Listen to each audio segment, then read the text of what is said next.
We thank the Lord for gathering us today as we celebrate the Holy Mass, and we commemorate today one of the contemporary saints that we all know, and probably we witness him in his lifetime, in his papacy, and that is Saint John Paul II. Probably many of you knew him personally. Probably many of you participated in different occasions on his activities, especially when he visited us, I think 2 times. No? It was in the early 80s during the time that canonization of our first beatification, rather, of our beloved Saint Lorenzo Ruiz, and the much big event in with the youth in the World Youth Day, the 10th World Youth Day in 1995. Hindi na po ako magtatanong kung sino-sino po sa inyo. Mahahalata po ang edad natin. No? And we are so very grateful for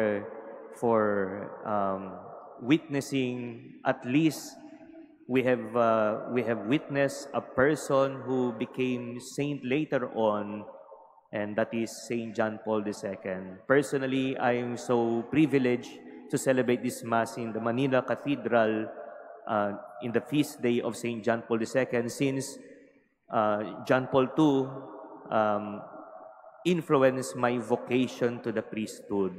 It was him who became my inspiration to respond to the call to the priesthood. Sa pamamagitan po niya ay maraming kabataan ang nahikayat tumugon sa tawag ng pagpapari at buhay relyoso at relyosa. The readings for today, we might consider a reminder for each one of us, and I think St. John Paul II stressed so much on this. In the first reading, St. Paul reminded the Christians in Rome, in his letter to the Romans, that sin must not reign in our mortal bodies. Ang kasalanan ay hindi dapat naghahari, hindi lamang sa isip, hindi lamang sa damdamin, kundi mismo sa ating katawang lupa. It is a very strong reminder, my brothers and sisters, since I think the time of St. Paul and our time has similarities because of this reminder. Ang katawan, una sa lahat, ay templo ng Diyos, at hindi natin masasabi na tayo ang nagmamay-ari ng sarili mismo nating katawan. St. John Paul II, during his pontificate, contributed to a teaching what we call now the theology of the body. And that teaching is, I may consider, one of the obra maestra of his pontificate. He emphasized the importance of not only of the sacrament of marriage, but also he taught us to know much more in a deeper sense, in a spiritual way, and in theology about our body, male and female. Siya mismo ang nagturo nito at pinakita ni San Juan Pablo Ikalawa ang kagandahan ng pagkatao ng isang tao. As what St. Paul reminded us today, let us consider also what St. John Paul II, that our body is not an instrument to sin. Let us not use our body as an instrument of sin.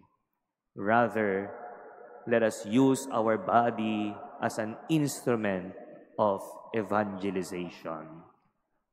Let us lend to the Lord our bodies to become an instrument that His Word might be preached to different parts of the world. Gamitin natin ang ating katawang lupa para maging instrumento ng pagpapalaganap ng mabuting balita, ng pag-ibig ng Diyos sa lahat ng tao. And connected with this is the gospel. Jesus, through a parable, reminded us also that we are all accountable to every actions that we have. Much will be required of a person entrusted with much, and still more will be demanded of the person entrusted with more. As what I have said earlier, we are not owners even of our own lives, even our own bodies. Hindi tayo owners. We are only stewards. We are only servants. Minsan kasi, dahil sa lawak ng maraming mga kaisipan sa panahon na ito, inaakala na pati mismong sariling katawan ay pagmamay-ari ng isang tao. We are not owners. We have just entrusted even our lives and our bodies by the Lord. We cannot say, akin naman to, katawan ko naman to, ako magpapasya. No. We are responsible for it. And let us use our bodies to become an agent of evangelization and not of sin. As we continue to celebrate this Mass, this special Mass, because of St. John Paul II, let us ask his intercession that we may become always a faithful stewards of the Lord. Sana sa ating buhay, may alay natin ang ating sarili para sa Panginoon. Hindi naman kailangan maging pari at madre para sabihin mo, iniaalay mo ang buhay at katawan mo sa Panginoon. Tayo nawa ay maging instrumento ng pagpapalaganap ng kabutihan ng Diyos sa pamamagitan ng ating katawang lupa at hindi maging instrumento ng kasalanan kahit sa ating kapwa.